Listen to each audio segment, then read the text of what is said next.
مولاي صل وسلم دائما أبدا على حبيبك خير الخلق كلهم. مولاي صل وسلم دائما أبدا على حبيبك خير الخلق كلهم.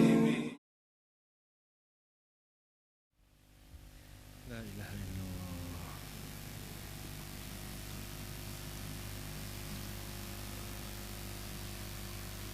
Assalamualaikum warahmatullahi wabarakatuh. Bismillahirrahmanirrahim. Alhamdulillah rabbil alamin, wassalatu wassalamu ala sayyidil mursalin wa imamil muttaqin, sayyidina wa habibina wa syafi'ina wa qurrati a'yunina wa nur qulubina sayyidina Muhammadin wa ala alihi wa sahbihi ajma'in.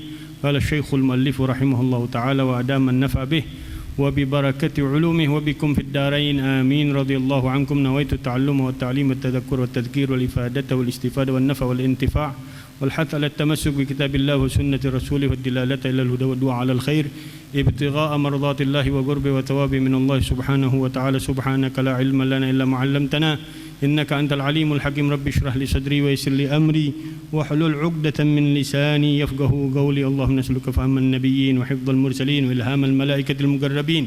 Allahumma ardina bil ilm wa zayyinna bil hilm wa akrimna bit taqwa wal jamil bil afiyah. Allahumma ya fattah ya alim ya fattah ya alim ya fattah ya alim iftah lana fathan qariba ya fattah ya alim ya fattah ya alim.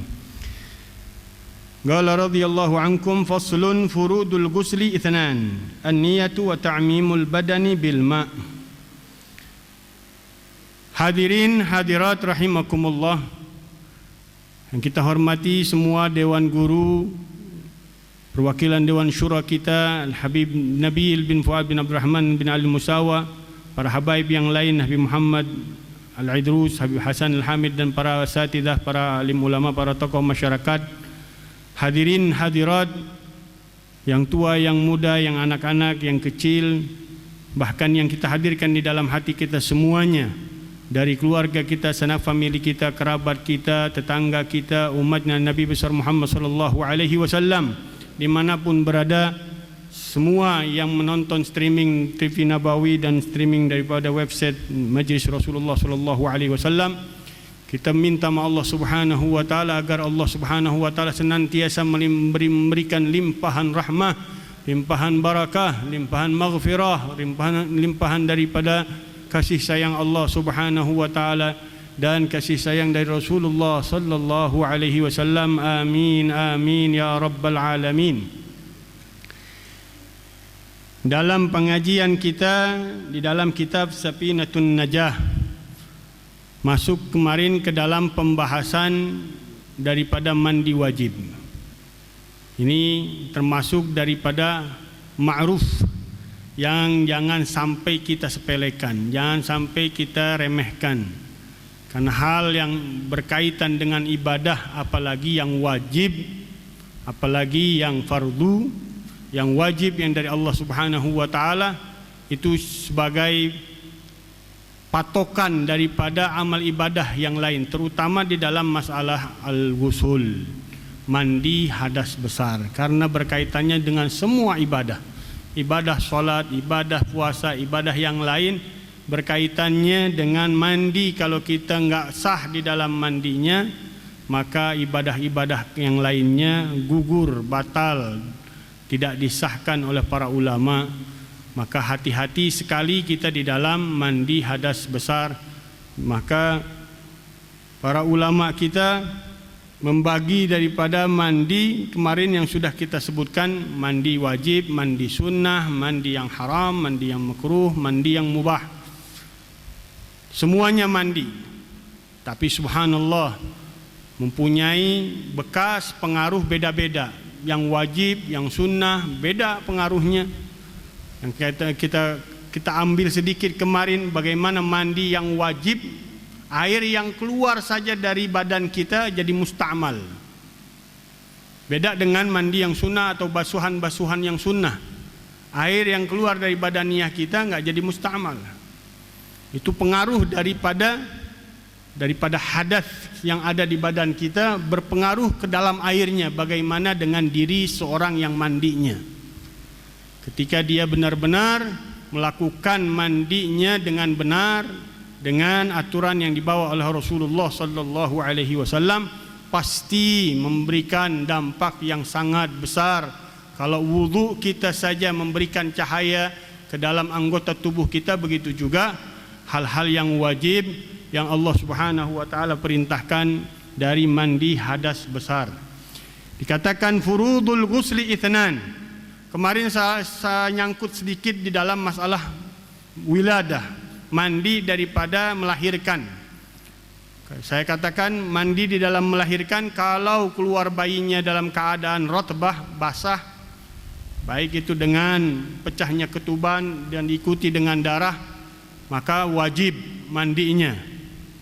Saya katakan kemarin minggu yang lalu, kalau bayinya keluar dalam keadaan kering maka sunnah. Tapi yang benar adalah basah dan keringnya bayi yang keluar tidak mempengaruhi daripada kelahiran, maka wajib hukumnya dua-duanya di dalam mandi hadasnya. Hadasul wiladah, hadas yang besar yang kita niatkan, yang kemarin ketika anaknya lahir seutuhnya keluar dari rahim ibunya, anak tersebut walaupun keguguran, kalau anak tersebut sudah sampai waktu 4 bulan dan ada tanda-tanda kehidupan, atau bentuknya masih alagah atau mudghah yang diberikan ciri oleh mantrinya atau dokternya bahwa ini daripada asal manusia, aslun adami, maka wajib daripada bayi tersebut, kalau sudah mempunyai amaratul hayah, tanda-tanda kehidupan, itu 4 bulan ke atas.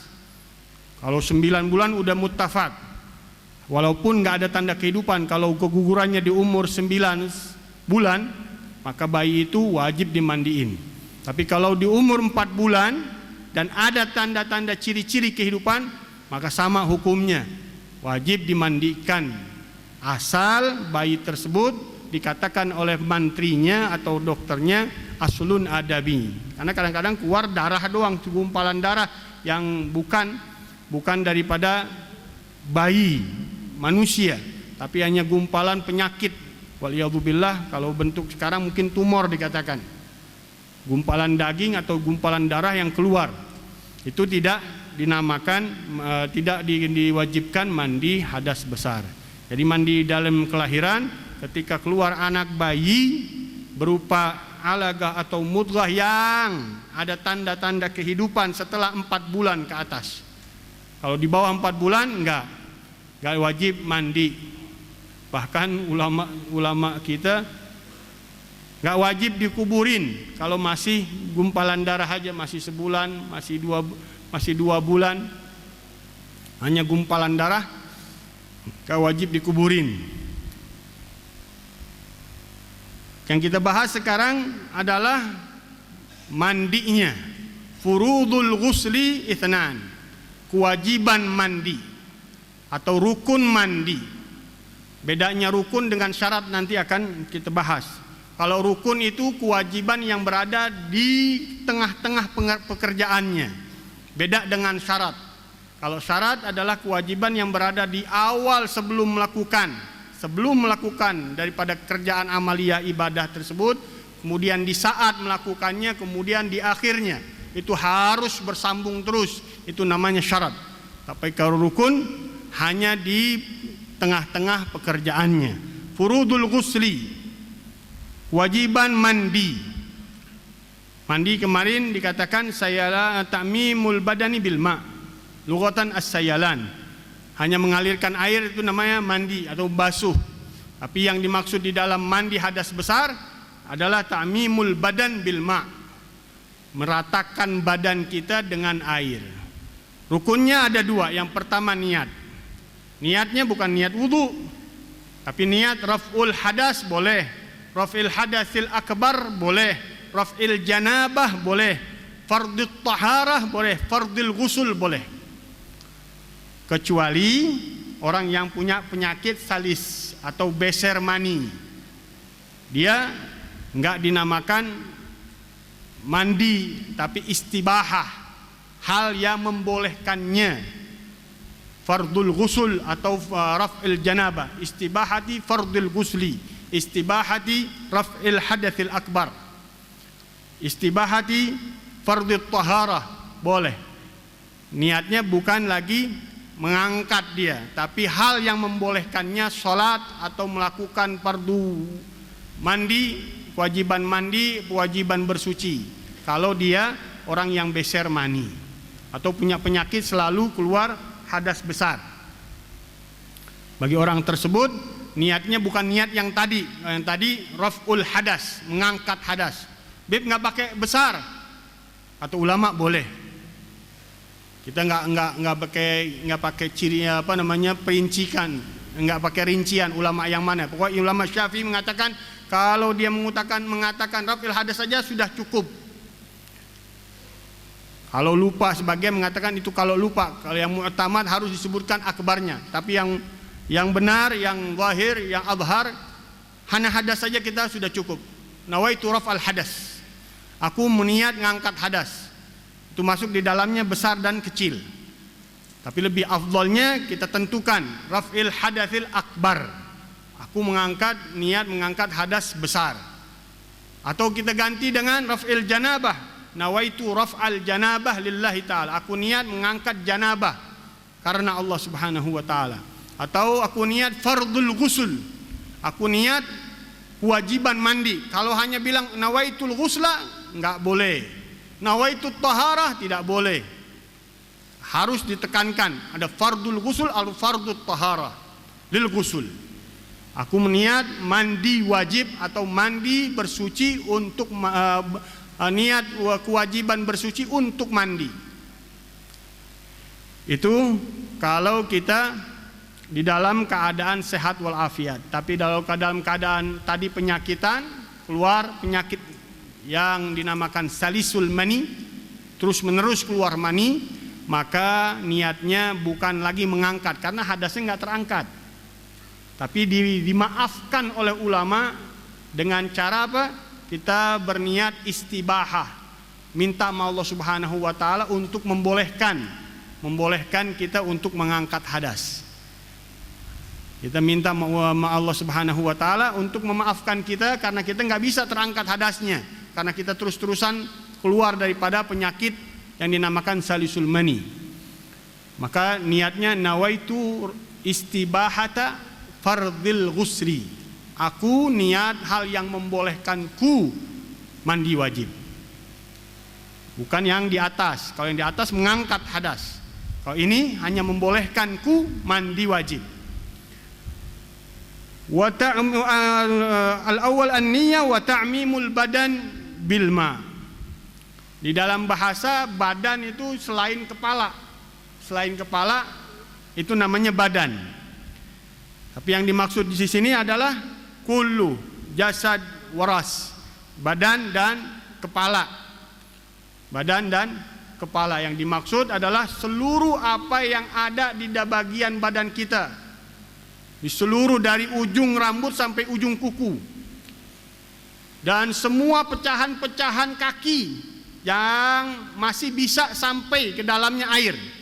Ada pecahan-pecahan kaki yang sudah ketutup dengan kotoran yang udah menjadi kulit. Nah, udah ditutupi kulit, ghaur dipanggilnya. Itu dimaafkan oleh ulama kalau udah nggak bisa dibersihkan lagi. Karena kotornya masuk. Kalau di sini mungkin jarang. Nggak tahu orang-orang yang sering jalan kaki mungkin pecah-pecah juga kakinya. Kalau di Hadramut sering kita. Musim dingin pasti kita pecah-pecah kaki. Nah, kaki yang pecah-pecah itu harus diperhatikan kepada bagian yang pecah-pecahnya dari kaki tersebut, atau tangan tersebut, atau bibir, atau bagian dari yang lainnya. Dan semua daging yang berada di luar, bagian jasad kita, ada daging numbu, jerawat atau apapun, tulang keluar, yang keluar dari bagian tubuh kita kecuali batinul ain,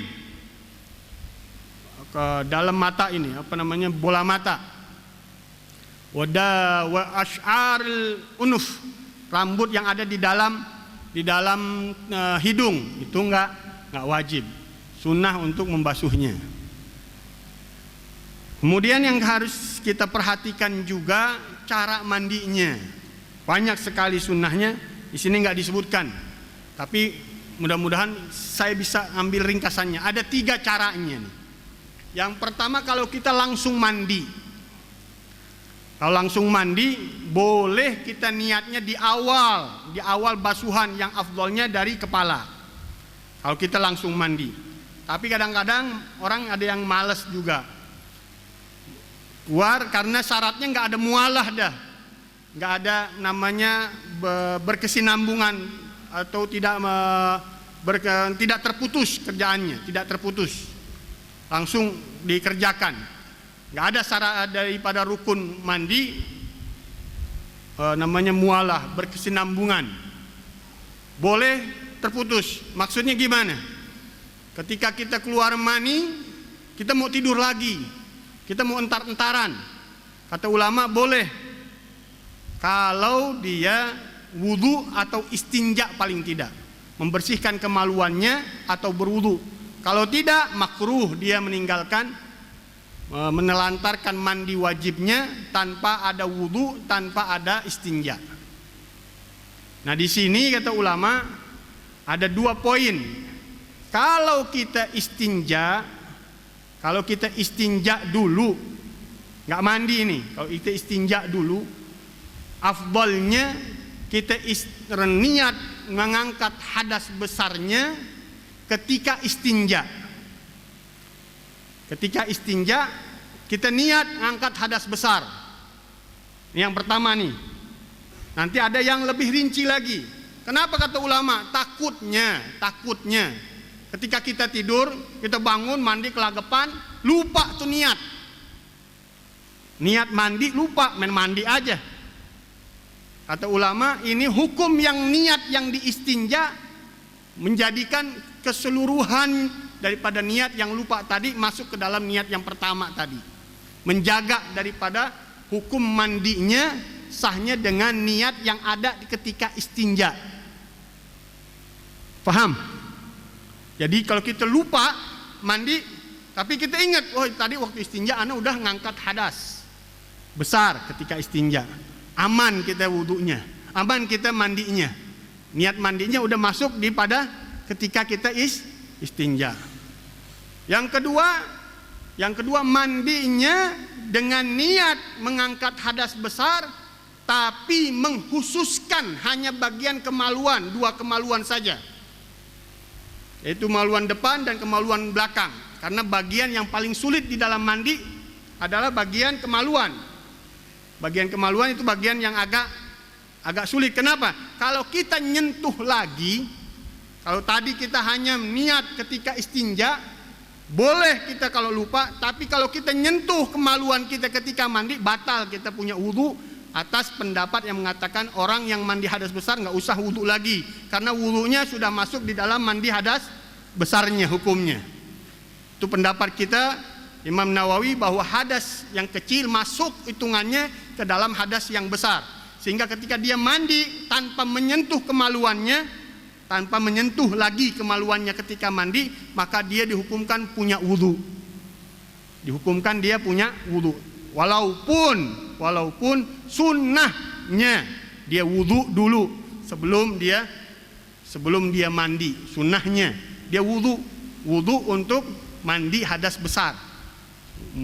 Wudunya bukan wudu untuk sholat, tapi wudu untuk hadas besarnya, untuk niat mandinya. Sunnah wudu dia.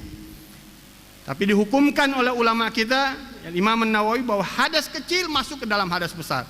Nah, kalau kita niat tadi mengangkat hadas besar, kemudian kita sentuh, kita punya kemaluan, kita bersihkan kemaluan depan dan belakang kita, berarti kita tangan kita udah menyentuh bagian kemaluan kita dan batal wudunya. Paham? Ketika kita niat mengangkat hadas besar saja tanpa mengkhususkan aku niat mengangkat hadas besar di bagian kemaluan depan dan belakangku. Kita nggak bilang begitu. Kita bilangnya aku mengangkat hadas besar saja ketika kita menyentuh kemaluan kita. Ketika kita menyentuh kemaluan kita dengan tangan kita, batal kita punya wudu. Karena dari hal yang membatalkan wudu adalah menyentuh kemaluan. Caranya gimana kata ulama? Pakai cara yang ketiga, yaitu niat mengangkat hadas besar ketika istinja, tapi dengan menghususkan bagian daripada kemaluan depan dan belakang saja, sehingga tangannya nggak kena terangkat hadas besarnya. Masih nanti itu tangan, walaupun kita megang kemaluan, karena kita niatkan khusus hanya kemaluan depan dan belakang saja, yang terangkat hadas besarnya kemaluan depan dan kemaluan belakangnya saja. Ini jarang yang tahu. Ini juga ulama fuqaha mengatakan daqiqatud daqiqah, masalah yang sangat rinci. Di sini karena kita belajarnya umum, kita buka biar paham. Kalau kita mau pakai yang pertama, udah gampang aja dah. Dari awal kita mandi niat dari atas afdol. Kalau kita mau santai-santai, hati-hati di situ. Santai-santai boleh, tapi istinja dulu supaya ngilangin makruhnya. Kalau kita nggak mandi langsung, makruh kita. Makan kita, tidur kita, minum kita, melakukan aktivitas kita, makruh semuanya. Yang kemarin dikatakan bahwa malaikat rahmah nggak melindungi kita, nggak mau datengin kita. Karena kita jauh dari rahmat Allah Subhanahu wa Ta'ala. Dengan cara apa? Dengan cara berwudu. Wudu lil ghusul. Aku niat wudu untuk mandi hadas besar, bukan wudu lit taharah. Bagian ulama mengatakan nggak apa, masuk deh. Nawaitu taharah boleh juga.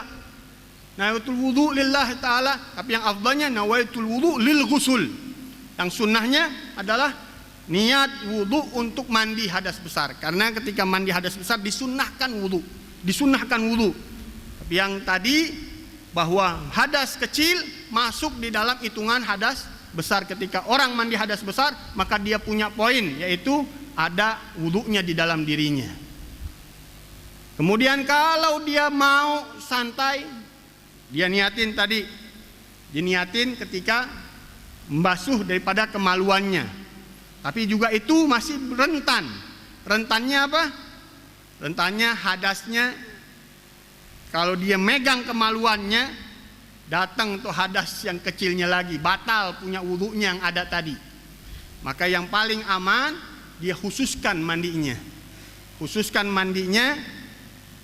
Mengangkat hadas besarnya untuk dua kemaluannya saja, sehingga bagian tubuh yang lain belum.